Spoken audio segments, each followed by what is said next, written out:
Alain Rousset, bonjour. Bonjour. Est-ce que vous pourriez nous expliquer les liens de l'Aquitaine avec l'Europe, comment l'Europe intervient dans la gestion de votre région? Alors, elle intervient de plusieurs manières. D'abord, vous savez que grâce à François Hollande et à la demande des régions de France, nous avons obtenu la gestion des fonds européens dits structurels, qui sont des fonds de développement pour mettre toutes les régions, essayer d'accompagner les régions, les entreprises, la recherche, l'innovation, accompagner les chômeurs. Donc il y a des sommes considérables à l'échelle de cette grande région, c'est 2,5 milliards sur 7 ans. Donc ça c'est le premier point. Deuxième point, l'Europe intervient sur des appels à projets. Lancer un appel à projet par exemple sur l'économie du troisième âge ou du quatrième âge. Comment on accompagne les personnes âgées, on invente les technologies, les bâtiments pour accompagner les personnes âgées. L'Europe intervient aussi, par exemple, en retombées technologiques, et ça intéresse les régions aéronautiques comme l'Aquitaine ou Poitou-Charentes, sur Galileo. Vous savez, ce réseau de satellites. Ce réseau de satellites. Voilà, elle intervient bien entendu sur le plan des normes. Elle intervient aussi beaucoup sur l'agriculture. Mais ça, c'est pas à notre main, sauf une partie du deuxième pilier de la PAC qui s'appelle le FEADER.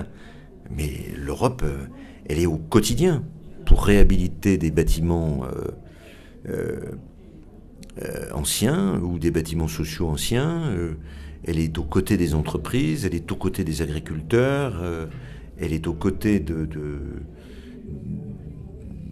chômeurs sur des actions pour les jeunes ou pour les moins jeunes pour revenir à l'emploi. Alors la région dont vous postulez la présidence va être la plus grande de France. Comment vous voyez l'insertion de cette région dans l'ensemble européen ? Je la vois mieux que par le passé. Nous étions des régions, même si l'Aquitaine avait plus de 3 millions d'habitants, je la vois plus forte, même si nous n'avons pas plus de compétences.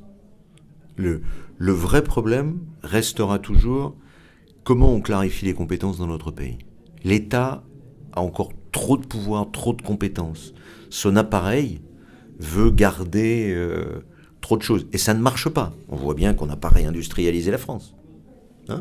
Et si je prends l'exemple de la région Aquitaine, c'est la seule de France qui, parce qu'elle a investi massivement, maintient ses emplois industriels et a inventé la notion d'usine du futur.